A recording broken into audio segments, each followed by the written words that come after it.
অবশ্যই। নমস্কার, the power of অ্যাস্ট্রোলজির আজকের এই সুন্দর অনুষ্ঠানে আপনাদের সকলকে স্বাগত। আজকের অনুষ্ঠানটি অর্থাৎ আজকের এই বিশেষ অনুষ্ঠানটির নাম মুখোমুখি, যেখানে কথা হবে সোজাসুজি এবং চুলচেরা বিশ্লেষণ হবে সায়েন্টিফিক অ্যাস্ট্রোলজি নিয়ে এবং তার সঙ্গে স্যারের কিছু ব্যক্তিগত ক্ষেত্রেও। সুতরাং আজকে আমাদের এই অনুষ্ঠানের যিনি মূল বক্তা তিনি আর কেউ নন, আমাদের শ্রদ্ধেয় স্যার সুমন্ত্রী চৌধুরী আমাদের মধ্যে উপস্থিত। তো প্রথমেই আমি জানাই আমাদের স্যারকে শতকোটি প্রণাম এবং এই প্রোগ্রামে আসার জন্য অসংখ্য ধন্যবাদ। সকলকে প্রণাম। Next question. স্যার, এবার আমি আপনার পারমিশন নিয়ে একটু ব্যক্তিগত, এবার থেকে হেঁটে একটু ব্যক্তিগতর দিকে ঢুকতে চাইছি। ব্যক্তিগত কি আছে? ব্যক্তিগত বলতে গেলে স্যার, আপনাকে যেভাবে দেখেছি কাছ থেকে এবং যেটুকু আপনার কাছ থেকে শিখেছি বা আপনাকে অনুসরণ করার চেষ্টা করি, তো সেখান থেকে বুঝেছি যে আমার এটা পার্সোনাল একটা আছে, যেটা আমি সবসময় যেন মানি। আমি কখনো দেবতা বা কোনো রকম সত্যি কথা বলতে এমনি তাদেরকে ভক্তি করি, যাই করি না কেন সেটা তো মানি, সেটা আলাদা জিনিস। কিন্তু আমি ওরকম কিছু বিশ্বাস করি না পুজো করতেই হবে, এই করতেই হবে, এরকম ব্যাপারটা আমার মধ্যে নেই। তো আমি সহজাত প্রবৃত্তি যেটা মানুষের আছে, সরলভাবে চলো, সব খাওয়া দাওয়া করো, নিজের কাজটা ঠিক করে করার চেষ্টা করো, খেলাধুলা করো, আবার নিজের কর্মের দিকে যাও, যেরকমভাবে হয় জিনিসটা, আমাদের লাইফস্টাইল যেরকম চলে, একটা লাইফ সার্কেল। তো আপনাকে দেখেছি আপনিও সেই সহজাত প্রবৃত্তিটাকে খুব এমফাসাইজ করেন, কে এরমভাবেই করা উচিত, কিন্তু কর্মের সময় অবশ্যই কর্মটাকে মন দেবে, আবার যখন কোনো কিছু করছো না তখন আবার ভালো মতন আনন্দ করো বা রেস্ট নাও, যেরকম আছে স্বাভাবিকভাবেই চলতে স্যার পছন্দ করেন। একদম। এবার হচ্ছে তার স্বাভাবিক যদি জীবন ধারণটা দেখি, তাহলে একটা জিনিস অনেকটা গুরুত্বপূর্ণ ভূমিকা নিয়ে থাকে, সেটা হচ্ছে বিবাহ। তো সেই জায়গায় দাঁড়িয়ে স্যার উনি আপনার পারমিশন স্বাভাবিকের মধ্যে, তো সেক্ষেত্রে আপনি কেন বিবাহ অ্যাভয়েড করলেন? প্রথমে তোকে একটা কথা বলি, তুই প্রথমে যে কথাগুলো বললি খুব দামি কথা, সহজাত প্রবৃত্তি। আমার গুরু খুব সুন্দর একটা কথা বলে, আমার বয়স হয়ে গেছে বলে আমি ফুটবল খেলতে যাচ্ছি না। ওনার কিন্তু 122 বছর বয়স চলছে এবং উনি হিন্দি ভাষী, আমি বাংলাতেই বলছি, যে আমার বয়স হয়ে গেছে বলে আমি ফুটবল খেলতে যাচ্ছি না, সেটা কিন্তু ঠিক নয়। আমি ফুটবল খেলতে যাচ্ছি না বলেই আমার বয়স বেড়ে যাচ্ছে। কত ভাইটাল কথা। আমি ইয়ং বয়সে যেভাবে দৌড়তাম, যেভাবে উচ্ছ্বাস ছিল, সেই উচ্ছ্বাসটা আমি হারিয়ে ফেললাম বলেই আমার মধ্যে বয়স চলে এলো। এবং ইম্পর্টেন্ট ফ্যাক্টর, সায়েন্স বলছে, সাইকোলজি বলছে, 28 বছরের পর মানুষের বয়স বাড়ে না। তাহলে আমার বয়স যদি 40, 45, 50 হয়, আমি যদি মাঠে না যাই, তাহলে মাঠে যাচ্ছি না, সরলতা হারিয়ে ফেলছি বলেই কিন্তু আমার মধ্যে বয়স হয়ে যাচ্ছে। আমি অসুস্থ, হাঁটতে পারছি না, চলতে পারছি না। তাই আমি যখন মাধ্যমিক, উচ্চ মাধ্যমিকের অবস্থায় ছিলাম, তখন আমি অ্যাস্ট্রোলজিক্যাল, আমি তোকে দুই দিক দিয়ে বলবো কেন বিবাহটা আমি করিনি। প্রথমে অ্যাস্ট্রোলজিক্যাল দিক দিয়ে আসে। আমি তখন থেকেই কিন্তু সনাতনী এবং বৈদিক অ্যাস্ট্রোলজি, আমি বহু বছর ধরে শিখেছি। প্রথমে এমনি শিখেছি, তারপরে আমি আমাদের স্কুল হয় সেখানে শিখেছি, তারপরে তো আমার যে আশ্রম রয়েছে দিল্লিতে সেখানে শিখেছি। এসেও কিন্তু তারপর যাতে কোনো রকমের কাগজপত্রগুলো সব ঠিক থাকে, তাই জন্য আমি একদম কিচ্ছু জানি না মনে করেও কিন্তু শিখেছি। তারপর আমি আর সায়েন্টিফিক অ্যাস্ট্রোলজির কথা তো বাদ দেই, আমার ছকের মধ্যে যারা অ্যাস্ট্রোলজার তারা এখনই আমার লগ্ন কি বলে দিতে পারবে। আমার মঙ্গল উচ্চস্থ হয়ে রয়েছে মঙ্গলের ঘরে, সেখানে বৃহস্পতি বসে রয়েছে। 5 নম্বর ঘরে মঙ্গলের ঘরে উচ্চস্থ, সেখানে বৃহস্পতি বসে রয়েছে, রবি স্বক্ষেত্রে উচ্চস্থ। এবং 8 নম্বর ঘরের অধিপতি গ্রহ উচ্চস্থ হয়ে রয়েছে। আমি যখন একজন অ্যাস্ট্রোলজার, তুই যে প্রশ্নটা করলি হাসতে হাসতে, আমিও তোর প্রশ্ন শুনে হাসলাম, কিন্তু সায়েন্টিফিক্যালি যদি ব্যাখ্যা দেওয়া হয়, তাহলে এইটা কিন্তু একজন অ্যাস্ট্রোলজার শুনলেই বলে দিতে পারবে আমার লগ্ন কি, আমি যেই ক্যালকুলেশনটা বললাম। তাহলে কি হলো, বৃহস্পতি কিন্তু উচ্চস্থ হয়ে গেল, কিন্তু 5 নম্বর ঘরে স্বক্ষেত্রে মঙ্গল অতীব উচ্চস্থ, অত্যধিক পাওয়ারফুল কিন্তু বলা হয়। এবং মাথায় রাখার প্রয়োজন আছে, শিকাগোতে যখন যে ধর্ম মহাসভা হয়েছিল, সেখানে কিন্তু যদি আমাদের স্বামীজির সেই সময়কার প্ল্যানেটরি সিচুয়েশন দেখা যায়, তাহলে মঙ্গল এবং বৃহস্পতির একত্রীকরণ ছিল। মঙ্গল এবং বৃহস্পতির একত্রীকরণ, তুমি কথা বললে জগৎ সংসার থেমে যাবে, সেটা হয়। এবার ইম্পর্টেন্ট ফ্যাক্টর যেটা হচ্ছে, আমার কিন্তু আবার রবি উচ্চস্থ হয়ে রয়েছে, তাহলে আইডেন্টিটি ক্রাইসিসের জায়গাটা কিন্তু টেরিফিক। এবার কিন্তু অনেক ধরনের আইডেন্টিটি ক্রাইসিস হয়। আমি শনিবার দিন মাংস চাই, শনিবার দিন ছুটি, দুপুরবেলায় একটু টানটু মারবো, মাংস খাবো। না গো, শনি পূজা করি, মাংস আমি দিতে পারবো না, মাংস না দিলে তোমাদেরকে সবাইকে ঘর থেকে বের করে দেবো। আইডেন্টিটি ক্রাইসিস, আমি যেটা চাইছি সবাইকেই সেইটা চাইতে হবে, নেগেটিভ ইনফ্লুয়েন্স। কিন্তু যখন মঙ্গল উচ্চস্থ হয়ে যাচ্ছে স্বক্ষেত্রে 5 নাম্বার ঘরে, এবং রবি হয়ে যাচ্ছে উচ্চস্থ অবস্থায়, এবং 8 নাম্বার ঘরের অধিপতি গ্রহ যখন উচ্চস্থ হয়ে যাচ্ছে, তখন একটা মানুষের আইডেন্টিটি ক্রাইসিস। কিসে আইডেন্টিটি ক্রাইসিস মানে? এবার তুই বলবি কি ধরনের ক্রাইসিস। আমি একটুখানি তোকে পেছন দিকে চলে যাই। আমি তখন কলেজে পড়ি, কলেজে ক্লাস 11-এ জাস্ট ঢুকেছি। আমি তখন ক্রিকেট খেলতাম, আমার মানে বিরাট মোটা ছিলাম, মা চুলে তেল দিতে বলছিল বলে তেল, খাড়া খাড়া চুল ছিল, লাল লাল চোখ ছিল, কিন্তু আমার সংস্কৃতির জায়গাটা মারাত্মক। প্রথম বছর যখন আমি তোর যে প্রশ্নটা তার উত্তরই দিচ্ছি, আমি তোকে আইডেন্টিটি ক্রাইসিসের জায়গাটা বোঝাচ্ছি। আমি প্রথমে গেলাম, আমি স্কুলে পড়তাম, গিয়ে দেখলাম গাছের নিচে, তখন তো ব্ল্যাক অ্যান্ড হোয়াইট জগৎ, কিন্তু গাছের নিচে তখনও কিন্তু ব্যঙ্গমি বসে থাকতো। এবং এই যে স্কুল থেকে কলেজে যাচ্ছে, কলেজ মানে স্বাধীন, পড়াশোনা করতো না। এবং তখন কিন্তু এসএফআই এবং সিপি বলে দুটো গোষ্ঠী ছিল, আর তখন কিন্তু আমাদের তৃণমূলের কোনো চান্সই ছিল না। এবং সেখানে তারা দাদাগিরি করতো, এই করতো দুই তরফ থেকে, এবং বাইরে থেকে বহিরাগতরাও আসতো, সেটাও লক্ষ্য করেছিলাম। এইগুলো আমার ভালো লাগেনি। এবং তোকে কি বললাম, এই যে আইডেন্টিটি ক্রাইসিস বড় মারাত্মক। এটা আমার অফিসের মানুষজন থাকে, মাঝরাত্রে নেমে চলে যাই কোথাও কোনো ভুল হলে। আমি প্রথম বছর যখন গেলাম, 10টা সাবজেক্ট নিয়ে পড়তে হলো আমাকে। আজ পর্যন্ত কখনো বিতর্কে কেউ হারাতে পারিনি প্রতিযোগিতায়, যতদিন প্রতিযোগিতা করেছিলাম। একদম ওপেন টিভি চ্যানেলে বলছি, বিতর্কে কখনো আমাকে হারাতে পারিনি।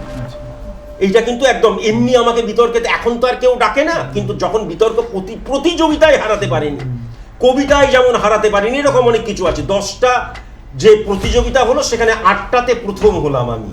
সবাই বললো কেই সুমন্ত, কেই সুমন্ত। আমার সাথে কেউ কথা বলতো না, তার কারণ তখন আমাকে ডেঞ্জারাস দেখতে ছিল, এখনের চাইতেও ভয়ঙ্কর, একদম কালো, চোখ লাল, আর আমার গলা এত ভারী, আর আমি হান্টার শু পরতাম। তো তারপরে আমি দেখছি ক্লাসে কেউ নেই, কোনো কিছু নেই।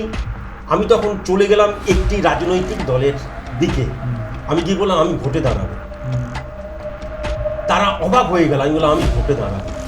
আমি বললাম, শোন, তুই বিয়ের কথাটা বলছিস, অনেক আগে থেকে তোকে টানতে হবে। আমি বললাম ভোটে দাঁড়াবো। তারা বললো ভোটে দাঁড়ানো অনু করে সম্ভব নয়। আমি যেই রাজনৈতিক দলটায় গেলাম, আমি কিন্তু ভোটে দাঁড়াবো কিসের জন্য বললাম, কোনো রাজনীতি করার জন্য নয়। তুই আমার আইডেন্টিটি ক্রাইসিসটা কত ভয়ঙ্কর চিন্তা কর। বিয়ের জায়গাটা তুই জিজ্ঞাসা করছিস, তুই চিন্তা কর। তারা কি করলো, আরেকটা যে দল ছিল, এই দলটার সাথে ওই দলটা সেরকম ভাবে পারতো না। আমি কোন দল করতাম বলবো না, কিন্তু আমি কালচারাল সেক্রেটারি আমাকে করবে বলে ঠিক করলো। তারপরে অবশ্য আমি জিএসপিএস সেটা বাদ দে, আমার ওই কালচারাল সেক্রেটারির ক্ষেত্রেই কিন্তু তারা হেরে যেত। কেন না, অপোজিটে যে মানে যে দলটা ছিল, সেই দলে কিন্তু কলেজের সবচেয়ে সুন্দরী মেয়েটা দাঁড়ায়। সোকল তখন কিন্তু কোনো জিন্সের প্যান্ট কোনোদিন পরা হতো না, তখন শাড়ি ফাড়ি হ্যান ত্যান। কলেজের সবচেয়ে সুন্দরী মেয়ে, সেই কিন্তু অপোজিটে দাঁড়াতো। বুঝতে পেরেছিস? ভোট বাকি রয়েছে। আমি বললো, দেখো তোমাকে দাঁড় করাতে পারি, এইটাতে দাঁড় করাতে পারি, অন্য কোনো কিছুতে দাঁড় করাতে পারবো না। এটা কিন্তু জিএস এর পরেই ছিল, কালচারাল সেক্রেটারি। তুমি ওর সাথে দাঁড়াবে? আমি দাঁড়ালাম। এবং তুই বললে বিশ্বাস করবি না, অনেকে আমার কলেজ কোথায় পড়তাম জানে, অনেকে এমন আছে বলে যে ওই কলেজে এখনো আপনার আলোচনা হয়, মেয়েটা 5টা ভোট পেয়েছিল, বাদবাকি সব ভোট আমি পেয়েছিলাম। তুই বলছিস মানুষ সব খারাপ? খারাপ সবাই নয়। তারপর থেকে কলেজ, বিশ্ববিদ্যালয়, তারপরে যে যতটুকু ছিল, জীবনে কোনোদিন আমাকে কেউ ভোটে হারাতে পারেনি। এবার একটা ব্যাপার রয়েছে, ভোটে জিতলাম, একদম এক্সট্রিমলি সরি টু সে, অনেকের খারাপ লাগতে পারে, প্রেম করা বন্ধ করে দিলাম, একদম প্রেম করা বন্ধ করে দিলাম। ক্লাস যারা যারা করবে না, মারাত্মক ডেঞ্জারাস অবস্থা, হিটলার বলে রাখতে শুরু করলো।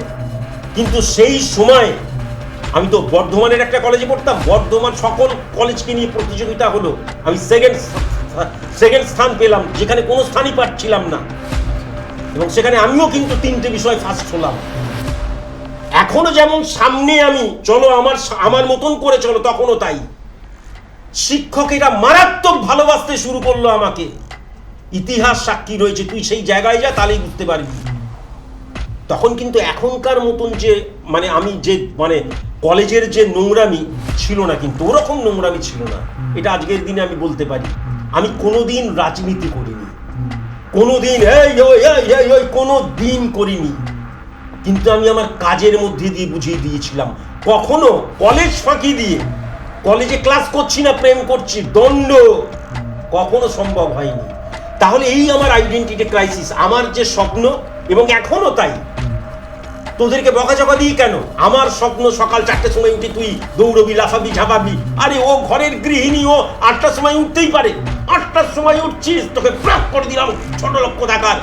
এখনো আইডেন্টিটি ক্রাইসিস, আমার মতন করে সবকিছু তোমাকে চলতে হবে, বুঝতে পেরেছিস? আমার মতন মানুষ কখনো কোনো দিন কারোর সাথে অ্যাডজাস্ট করতে পারবে না, কোনো সমাজের সাথে, কোনো রাষ্ট্রের সাথে, কোনো দেশের সাথে, কোনো মানুষের সাথে তো নয়, পারবে না, কখনো পারবে না। বিয়ে করে বিবাহিত হওয়ার মানে বিবাহিত হলাম এবং তারপর ডিভোর্সি হওয়ার চাইতে, এবং সবচেয়ে বড় কথা, ওই টেন্ডেন্সিটাই আমার মধ্যে আসে না। কারোর আন্ডারে আমাকে রাখাই সম্ভব নয়, এটা এক সাইড গেল। একটু বেশি করে ক্ল্যারিফাই করলাম। আমার আইডেন্টিটি, আমার যে এই যে মানে কি বলবো, আমার যে এই যে আমিত্বের যে জায়গাটা, আইডেন্টিটি ক্রাইসিসের জায়গাটা এই ধরনের। আমার মতন করে চলতে হবে, আমার মতন করে বলতে হবে। যেমন আমি তোকে রাজনৈতিক প্রেক্ষাপটে বোঝালাম, সেটা কিন্তু যতদিন আমি রাজনৈতিকভাবে যুক্ত ছিলাম ততদিন কিন্তু বুঝিয়ে এসেছি। ততদিন জীবনে কোনোদিন কেউ বলতে পারবে না এই রাজনীতি করছে, তা নয়। তাই জন্য কেউ আমার বিরুদ্ধে পরবর্তীকালে দাঁড়াতোই না, দাঁড়ালেও হেরে যেত। তার কারণ আমি রাজনীতিতে ঢুকেছিলাম, পাওয়ার না পেলে আমি কখনো সেই চেঞ্জটা করতে পারতাম না। এমনি এমনি আমার কথা কেউ শুনতো না। তারপর যখনই এইগুলো শেষ হয়ে গেল, রাজনীতি নিয়ে আর কোনো খোঁজ খবর কিছুই রাখিনি কোনোদিন। তবে ইম্পর্টেন্ট ফ্যাক্টর যেটা, সেটা হচ্ছে এই রাজনৈতিক প্রভাবের মধ্যে আমি একজন মহাপুরুষের সান্নিধ্য পেয়েছিলাম, এবং তিনি আমার বক্তব্য শুনে তা আমাকে প্রায় জড়িয়ে ধরার মতন করেছিলেন।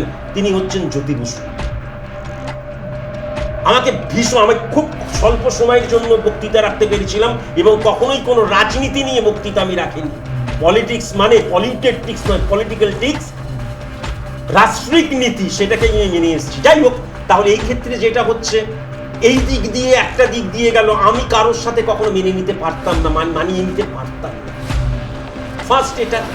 এবার একটুখানি অন্যদিকে চলে যাই। সেকেন্ড কথা যেটা, যে বিয়ে করলেন না কেন? বিয়ে করলাম, স্ত্রী মানে কি? অর্ধাঙ্গিনী। স্ত্রী মানে কি? সুখ দুঃখের সাথী, তাই তো? তাহলে এখন ব্যাপার যেটা হচ্ছে, আমার দুঃখের দিনে আমি একা ছিলাম। আমার দুঃখের দিনে, যেদিনকে আমি না খেয়ে দিনের পর দিন কাটিয়েছি, যেদিনকে না কেঁদে বরঞ্চ নিজেকে প্রস্তুত করেছি সুদিনটাকে কিভাবে ফেস করা যায়, হাজার হাজার বান্ধবীর সাথে সেদিনও পরিচয় ছিল। যেমন বন্ধুদের সাথে ছিল, বান্ধবীদের সাথেও ছিল। তাদের সাথে হয়তো প্রেমজ সম্পর্ক ছিল না, কিন্তু হতেও পারত যদি সেই সময় তারা আমার পাশে এসে দাঁড়াতো। যারা শুনবে, পুক্ত মাইন্ডের যারা, তারা বুঝে যাবে আমার মধ্যে মারাত্মক আইডেন্টিটি ক্রাইসিস রয়েছে। আমার দুঃখের দিনের সাথী তুমি যদি না হও, আজকের দিনেও স্ট্রাগল ফর এক্সিস্টেন্স চলছে, আজকের দিনে লড়াই থামেনি, কিন্তু আজকের দিনে না খেয়ে মরার কোনো ভয় নেই আমার, মোটামুটি এইটুকু আমার রয়েছে। কিন্তু আজকে যদি আমি আজকের দিনটাকে সুখের দিন বলি, তাহলে সুখের দিনে তুমি আমার সাথে এসে সুখ দুঃখের সাথী হয়ে যাবে, সেটা তো আমি মেনে নিতে পারবো না।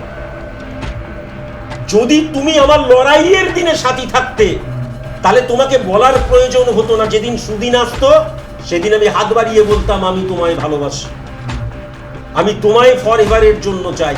কিন্তু সুখের দিনে তুমি যখন ছিলে না, আমি আমার মধ্যে এখন আমি নিয়ন্ত্রিত, আমি সাধনার ফলে, কিন্তু একটা সময় আমার শরীরে কাম ছিল, বিকৃত কাম কিন্তু ছিল না। একটা মহিলার শরীর চাই তা নয়, আপোষ আমি জীবনে কোনোদিন করিনি, মৃত্যু কোনোদিন আমি আপোষ করব না। আর এইটা গেল আরেকটা দিক যেটা আমার অনেক বান্ধবী ছিল কলেজ লাইফে, ছোটবেলা থেকেই আমার মনের মধ্যে কি জিনিস, একটা অদ্ভুত ব্যাপার, এই সুমন্ত চল না আজকে ফুচকা খাবো। দেখা যাচ্ছে বান্ধবীদের পকেটে কিন্তু পয়সা রয়েছে, আমিও তো তখন কলেজের স্টুডেন্ট, তুমি পুরুষ তুমি খাওয়াবে, এখন বরঞ্চ অনেক কমেছে, তখন আরো ভয়ঙ্কর ছিল, এই পয়সাটা দিয়ে দে না, কালকে লজেন্স খাবো দিয়ে দে না, এই দিয়ে দে না, তার কাছে পয়সা রয়েছে অথচ সে আমার কাছ থেকে পয়সা নিচ্ছে, এটা আমার না। তারপরে একটা সময় এমন হলো একা থাকা, নির্জন, এখন তো আমি একদম নির্জন থাকতে চাই এবং থাকি, এটা আমার অনেক শান্তির জায়গা। এবং আমার সহধর্মিনী, আমরা তুমি এবং আমি মিলে আমরা, অথচ আমার দুঃখের দিনে তুমি নেই। এবং আমি জানি এটা তো ইতিহাস বলছে, যখন আমি কোনো প্রবলেমে পড়বো আবার তুমি সাইড ট্যাকেল করে দিয়ে যা, সবাই কখনোই যায় না, খারাপ যেমন আছে ভালোও আছে, কিন্তু খারাপের সংখ্যাটা আজকে বেশি। তাই জন্য ওই জায়গাটাতেই আমি কোনোদিন আসিনি। এবং আমি ওই যে বললাম আইডেন্টিটি ক্রাইসিস আমার মারাত্মক, আমার মতন করে সবকিছু করতে হবে। এবং আইডেন্টিটি ক্রাইসিস থেকেই আমি একটা সময় চিন্তা করেছিলাম, যারা আমার দুঃখের দিনের সাথী নয় তাদেরকে আমি সুখের দিনেরও সাথী করব না। এবং তাই জন্য তুই জানলে অবাক হয়ে যাবি, আমার গাড়িতে আমি কাউকে তুলি না। আমি যখন একা ঘুরতে যাই কখনো কোনোদিন নয়, আমার বাড়িতে কাউকে কোনো অ্যালাউ নেই, খেতে হলে চলো দোকানে গিয়ে খাইয়ে দিচ্ছি। এগুলো শুনে অনেক সময় খেপচুরিয়াস, একিরে পাগলাটে টাইপের, পাগলা বাবা অনেকে বলে ডাকে, কিন্তু আমার কথা আইডেন্টিটি ক্রাইসিস। আমার দুঃখের দিনে তুমি যখন আমার সাথে ছিলে না, তাহলে আমার সুখের দিন বা আমার এভারেজ দিনে, আজকের দিনেও কিন্তু তুমি আমার সাথে থাকবে না। সে তুমি যেই হও, যত সুন্দরী হও, যতই আকর্ষক হও, মূল্যহীন তখনকার। আর এখন তো বাদ দিয়ে দে, এখন তো পুরোটাই আলাদা। স্যার, আপনি আপনার কথা ধরেই আসছি যে আপনি যে বলছেন যে এখন আর আপনার কোনো মানে সেই জায়গাটা যে অ্যাচিভ করে ফেলেছেন, আপনার আর কোনো সেই ইয়ে নেই যে আগে যে খারাপ ছিলেন পজিশন, এখন সেই জায়গা থেকে আপনি অনেক ভালো পজিশনে আছেন সম্পূর্ণ। তাহলে সেই ভালো পজিশনে থেকে আপনার কি কোনো আক্ষেপ রয়েছে আপনার এই ব্যক্তিগতভাবে? আপনাকে আমার একটা ভীষণ আক্ষেপ রয়েছে, ভীষণ আক্ষেপ রয়েছে। সেটা হচ্ছে একটাই আক্ষেপ, মূলত মানে দুটো আক্ষেপ বলা ভালো। রিসেন্ট একটা আক্ষেপ হয়েছে, আমি না সৈনিক হতে চেয়েছিলাম, সৈনিক হতে চেয়েছিলাম এবং মঙ্গল উচ্চস্থ, আমার সৈনিক হতে চেয়েছিলাম আমি। ব্যাপার যেটা হচ্ছে, আমি এখনকার ব্যাপারটা বলতে পারবো না, তখন না সৈনিক হওয়ার জন্য যেদিন ওই মানে আমাদের ওই সোলজারদের এক্সাম হতো, তার আগের দিন ইট পেতে আসতে হতো, লাইন দিতে হতো। এনসিসি তো কলেজিয়াল ব্যাপার, আমি এমনি বলছি আর কি, এক্সামের জন্য। তখনকার দিনে কিন্তু ট্রেনিং যেটা না একদম এক্সাম হতো আর কি, এক্সাম হতো, তারপরে আরো 2-3টে এক্সাম হবে, দৌড়াদৌড়ি হবে, সব ঠিক, এত লাইন ছিল। আচ্ছা, এবার ব্যাপার যেটা হচ্ছে, আমার বাবা কখনো তার আগের দিন রাত্রিবেলা গিয়ে লাইনে দাঁড়াবে ওরকম মানে ওইটা পছন্দ করতেন না। আচ্ছা। আর দ্বিতীয়ত প্রথম যেটা সেটা হচ্ছে, আমি ছোটবেলা থেকে ক্রিকেট খেলতে শুরু করি, ফার্স্ট ডিভিশন ক্রিকেট খেলতে শুরু করি, ভালো নাম হয়ে যায়। আচ্ছা। তার এইটা খেলতে খেলতেই পরবর্তীকালে কিন্তু আমাকে একটু বিদেশে চলে যেতে হয়েছিল। তারপরে আমি কিন্তু খুব মানে কি বলবো, একটু বড় অবস্থাতেই মাস্টার অফ কম্পিউটার পাস করেছিলাম। ছোটবেলায় পড়াশোনা সেরকম করতাম না, সুতরাং ইচ্ছেটা ইচ্ছেই থেকে গেছিল। এখনো যদি কেউ বলে সোলজার, এখন সোলজারদের রান্না করে দিতে পারবো, কারণ আমি 42 বছর ধরে একা রান্না করি, কেবল 42 বছর ধরে। কিন্তু এখন সোলজার হতে পারবো না, তার কারণ আমার চোখের প্রবলেম কিন্তু মারাত্মক। তার জন্য গাড়িও এখন সঠিক মতন আমি চালাতে পারি না। তাই জন্য এইটা বিরাট বড় একটা আক্ষেপ। আর দ্বিতীয় আর একটা আক্ষেপ, যে অনেকে জানিয়ে করে, আমি না জানিয়ে করি। আমার না ওই দিনগুলো ভীষণ মনে পড়ে, যেই দিনগুলোতে আমি না খেয়েছিলাম। খিদে পেলে কি ধরনের শরীর রিয়াকশন রিপারকেশন করে, পকেটে পয়সা না থাকলে কি ধরনের রিয়াকশন রিপারকেশন হয় আমি জানি। আমি আপ্রাণ চেষ্টা করেছিলাম, আপ্রাণ চেষ্টা করে এসেছি লাস্ট 2 বছর ধরে। আমি বলেছি আমি একটা আশ্রম তৈরি করব, আসলে অনাথ আশ্রম তৈরি করব। আমি সব পয়সা করি, আমার যত জমানো আছে সব ইনভেস্ট করে দিতে রাজি আছি, শুধু একটা আমার জমি চাই আর লোকবল চাই। বুঝতে পেরেছিস? কিন্তু সেটা কখনো সম্ভব হলো না। কেন সম্ভব হলো না, তার কারণ যেটা, সেটা বললে এখন শুনতে খারাপ লাগবে। প্রথমত হচ্ছে অনেকেই জমি ফমির এইটার পেছনে না একটা মারাত্মক টিম গেম কাজ করে এবং লেন্দি প্রসেস টিম গেম কাজ করে। আজকের দিনে আমার ছায়া সঙ্গীর মতন যারা রয়েছে তাদের মধ্যে বেশিরভাগই হচ্ছে ভেড়ুয়া, বেশিরভাগই ভেড়ুয়া, মুখে বাদলিং মারে। আমি আমার স্টুডেন্ট বলে সবসময় ভালো কীর্তন করবো তা নয়, মুখে বাদলিং মারে, আলটিমেট কাজের কাজ কিচ্ছু জানে না বেশিরভাগ। মানে ধর 100%-এর মধ্যে 96% ভেড়ুয়া। তাই জন্য এই জায়গাটায় আমি এগোতেই পারলাম না। একমাত্র কেবল আমার অফিসের মানুষ অভিজিৎ বাবু দূরে দূরে গিয়ে জমি দেখেছিলেন, এখানে জমি পাওয়া যাচ্ছে স্যার, এখানে জমি পাওয়া যাচ্ছে স্যার। এবারে অভিজিৎ বাবুর সাথে যারা রয়েছে আমার ছায়া সঙ্গী হয়ে পিওর ভেড়ুয়া, মানে ঠান্ডা ঘরে বসে আমি ফাটিয়ে দেবো, নাড়িয়ে দেবো, কিন্তু তারা কাজকর্ম করার কিছু নেই, সেটা স্ট্যাগ হয়ে রয়েছে। যদি কখনো সম্ভব হয় সম্ভব হবে, কিন্তু আমি আশ্রম করব মানে এই নয় ও আয় বেটা কি নিয়ে এসছিস আমার জন্য, কচি পাটা ওইখানে রেখে দিয়ে যা, সেই আশ্রম করব বলিনি, অনাথ আশ্রম করব বলে ঠিক করেছিলাম। কিন্তু ওই অভিজিৎ বাবু আর দু একজন তাও ওই ছাগনি দিয়ে ছাঁকতে হবে ওরকম কেউ রয়েছে, আর বাদ বাকি সবাই হচ্ছে যে আপনি কোথাও ঘুরতে যাবেন এসি গাড়ি করে, আমি আপনার পাশে বসে জ্ঞান দিতে যাব, রোদের মধ্যে ইয়ে হবে না।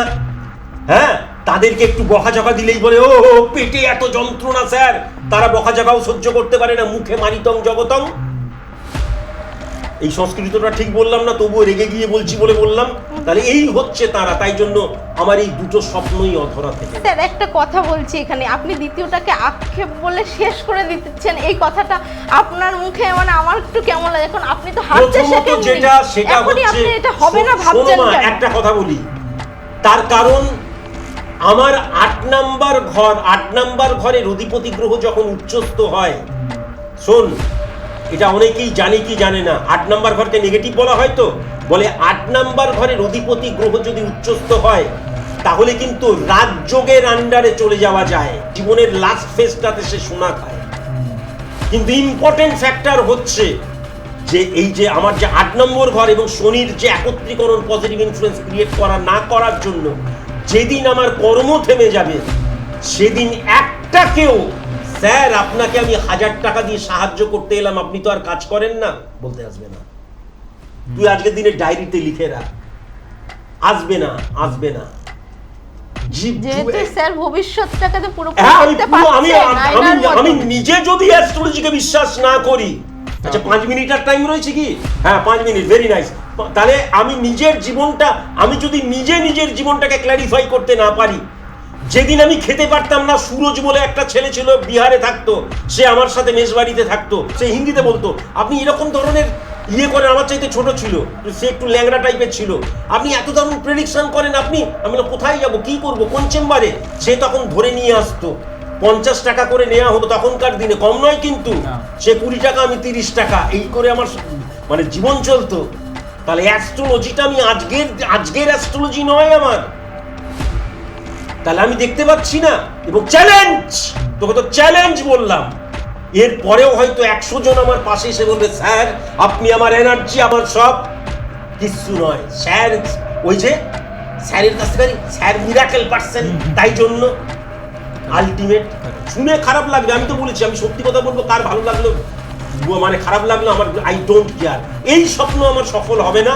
আর সৈনিক হওয়া আমার হলো না, তাই জন্য সৈনিকের মতন জীবনযাপন আমি করি। আর যা প্রশ্ন আছে তাড়াতাড়ি, আর 2 মিনিট একটাই কোশ্চেন করতে চাই, একটা যদি সুপ্রিম পাওয়ার, আমরা সুপ্রিম পাওয়ার মানি, সেখান থেকে যদি আপনাকে বলা হয় যে আপনাকে একটা বর দেওয়া হবে, তাহলে এই বয়সে এসে এত দূর এসে এখনো আপনার লড়াই চলছে, আপনি কি বর নিতে চাইবেন? কে আমাকে বরটা দেবে? যদি বলা হয় কোনো সুপ্রিম পাওয়ার, ভগবান মানে কোনো একটা মানে পাওয়ার, মানে কোনো একটা সুপ্রিম পাওয়ার আপনাকে একটা কোনো রকম বর বললো, যে তাকে বলবো আমি জীবনের 97% আমি লড়াই করে এই জায়গায় এসেছি, যতটুকুই আছি আমি এই জায়গায় লড়াই করে এসেছি, তোমাকে প্রণাম জানাই, তুমি আমাকে ফ্রিতে বর দিতে চেয়েছো, কিন্তু ফ্রি যে কত কেলেঙ্কারির জায়গা সেটাই বিধানসভায় নির্বাচনে বুঝিয়ে দিয়েছে, ফ্রি মানুষ কখনো গ্রহণ করে না।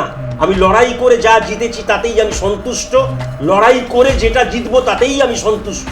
তুমি যে আমাকে বলেছো বর দেবে, তার জন্যই থ্যাংক ইউ ভেরি মাচ। তুমি এখন আসতে পারো। বলার সেরকম থাকে না, শুধু এটুকুই বলবো, এই প্রোগ্রামটা দেখার মাধ্যমে ওপারে যারা দর্শকরা আছেন যদি কিছু শিখতে পারেন, যদি কিছু বুঝতে পারেন, যদি নিজের লাইফে কিছু ইমপ্লিমেন্ট করতে পারেন এখান থেকে, আই থিঙ্ক অনেক কিছু পাওয়ার আছে। সুতরাং এই প্রোগ্রামটা দেখার মাধ্যমে, একবার না বারংবার দেখার মাধ্যমে একটু বোঝার চেষ্টা করবেন, কারণ এটা আপনাকে অনেক দিক থেকে লাইফের অনেক বড় জায়গায় আপনাকে হয়তো ঠেলে দিতে পারে বা উৎসাহ জাগাতে পারে। তো আজকের মতন এটুকুই, এবং ধন্যবাদ সকলকে। নমস্কার।